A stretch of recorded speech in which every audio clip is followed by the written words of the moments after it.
Et ce chiffre, ce matin, 30% de la population française vit aujourd'hui dans un désert médical, un fléau contre lequel des maires se battent au quotidien partout en France. Exemple, dans le Gard, à Redescends. Bonjour Jules Fernandez. Oui, bonjour à tous. Et merci d'être avec nous ce matin sur Sud Radio. Vous êtes le maire de cette commune gardoise de 4200 habitants. Depuis le début du mois, vous n'avez plus de médecin généraliste. Comment vous êtes-vous retrouvé dans cette situation, monsieur le maire ? Eh bien, ça a commencé bien avant les élections, puisque pendant la campagne, nous savions que nous allions nous séparer de notre médecin. Le seul médecin de la commune, a choisi de suivre son épouse en région parisienne. Donc, c'est même pas un départ à la retraite, c'est carrément, il a carrément quitté son poste. Donc, du coup, il est parti avec sa plaque, étant donné qu'il va installer sa plaque en région parisienne. Donc, aujourd'hui, nous avons un cabinet médical vide. Un cabinet médical vide, ça veut dire pour les habitants de la commune, il faut faire combien de kilomètres pour trouver un médecin généraliste aujourd'hui ? Alors aujourd'hui, vous avez des médecins généralistes dans les villages voisins, sauf que eux aussi sont en pénurie. Ça veut dire que les médecins qui sont sur place ne prennent plus de nouveaux patients. Donc toute la patientèle de mon ancien médecin se retrouve sans médecin, donc obligé de faire des dizaines de kilomètres à condition qu'il y ait un médecin qui veuille bien les prendre. Aujourd'hui, c'est ça la difficulté, c'est que vous n'avez plus de médecin qui a des créneaux libres. C'est ça le problème. Et puis pour faire autant de kilomètres, il faut aussi avoir une voiture, ce qui n'est pas le cas de tout le monde. Vous avez donc décidé de mettre les moyens pour attirer un nouveau médecin généraliste. Qu'est-ce que vous avez mis en place pour tenter d'arriver à vos fins, monsieur le maire ? Alors, on a mis en place beaucoup de choses. Enfin, déjà durant la campagne, nous avions déjà pris contact avec les organismes tels que l'ARS, les CPTS, etc. Tout ce qui peut nous apporter des solutions. Alors, jusqu'aux élections, ils nous disaient, lorsque vous serez élu, si vous êtes élu, venez nous voir. On vous donnera les solutions. Sauf qu'aujourd'hui, il y a 4 mois que nous avons été élus, nous avons pris immédiatement les rendez-vous avec ces personnes-là, et une fois qu'on était devant eux, ils nous disaient qu'il n'y avait pas de solution. Donc là, on s'est senti un petit peu, un petit peu seul pour le coup. Et du coup, les solutions, qu'est-ce qui existe aujourd'hui ? On a un cabinet médical vide. Nous avons pris en charge, nous avons récupéré le cabinet, puisque le propriétaire du cabinet des murs est à l'étranger, donc il nous a confié les clés. Donc demain, s'il y a un médecin qui veut s'installer, il a le cabinet à sa disposition, il a le matériel à sa disposition, il arrive, il pose son ordinateur et il commence à exercer. On peut même récupérer toute la patientèle en informatique, donc il travaillera immédiatement. Et alors, vous avez fait appel en parallèle à un cabinet de recrutement, c'est ça, monsieur le maire ?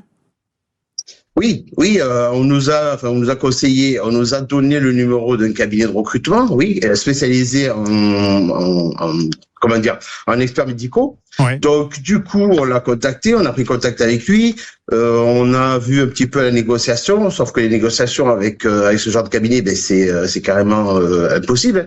Donc, aujourd'hui, il nous propose de nous trouver un médecin, sauf que jusqu'à présent, nous n'avons pas eu de proposition. En même temps, on n'a rien payé pour l'instant.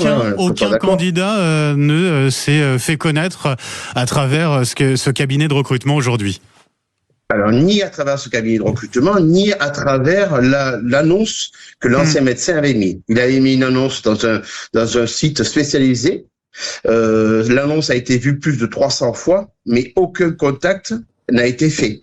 Donc aujourd'hui, si vous voulez, les médecins qui s'installent regardent tout ce qui leur est proposé et choisissent là où ils vont s'installer. Donc aujourd'hui, après avoir rencontré plusieurs personnes et plusieurs professionnels, nous avons dit clairement qu'un seul médecin ne viendra pas s'installer dans un village parce qu'aujourd'hui, ils ne veulent pas s'installer tout seuls. Donc on a bien essayé, on a bien tenté de créer et d'imaginer une maison médicale. Sauf qu'avant de créer une maison médicale, il faut quand même avoir des assurances comme quoi il va y avoir des professionnels qui viennent s'installer, quoi. Est-ce qu'on n'arrive pas finalement à la limite de ce que vous pouvez faire en tant que maire pour attirer un médecin généraliste ? Clairement. Entre donc le cabinet médical, si à la rigueur il arrive à nous trouver quelqu'un, ça nous coûterait quand même 20 000 euros. On est prêt à prendre en charge le cabinet médical pendant X temps, à voir avec le professionnel qui viendra, le ou les professionnels. Parce qu'aujourd'hui, pour remplir une semaine, Il n'y a plus un médecin qui vient s'installer. Ce sont 2 médecins qui viennent s'installer. Aujourd'hui, ils veulent travailler en groupe. Donc, c'est compliqué de vouloir faire venir un médecin si le médecin ne veut pas travailler tout seul. Donc, c'est assez compliqué. L'histoire est assez compliquée. En tant que maire, on arrive un petit peu dans l'impasse. On va taper à toutes les portes. On va essayer la région. Là, dernièrement, on a eu un contact avec la région. On va essayer la région aussi. Métropole a décidé de s'y mettre aussi, Nîmes Métropole. Donc c'est un petit peu voilà. Moi j'ai reçu.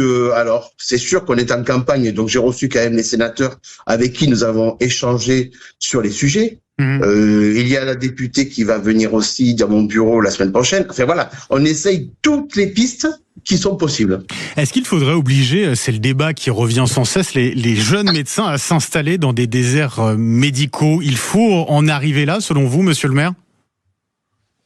Selon moi, il faut qu'on réforme tout ça, c'est clair. Alors le mot obligé me semble un petit peu fort.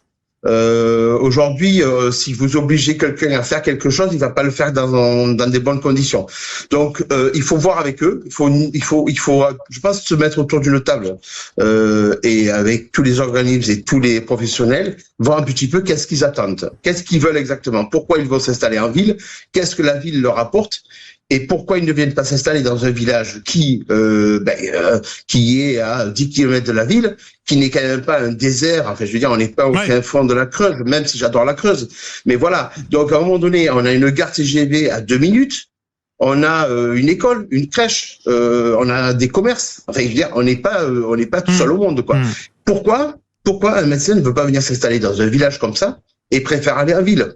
Voilà, donc c'est toute cette discussion qu'il faut qu'on ait, voilà. Qu'il faut avoir, effectivement. En tout cas, l'appel est lancé pour les médecins qui écoutent en ce moment. Voilà, vous cherchez un médecin généraliste à Redescends, donc dans cette commune gardoise de 4200 habitants, avec, vous l'avez dit, plein de choses qui ont été mises en place pour l'accueillir ou les accueillir de la meilleure des façons. Merci Jules Fernandez, maire de cette commune, d'avoir été avec nous ce matin sur Sud Radio. Bon courage à vous.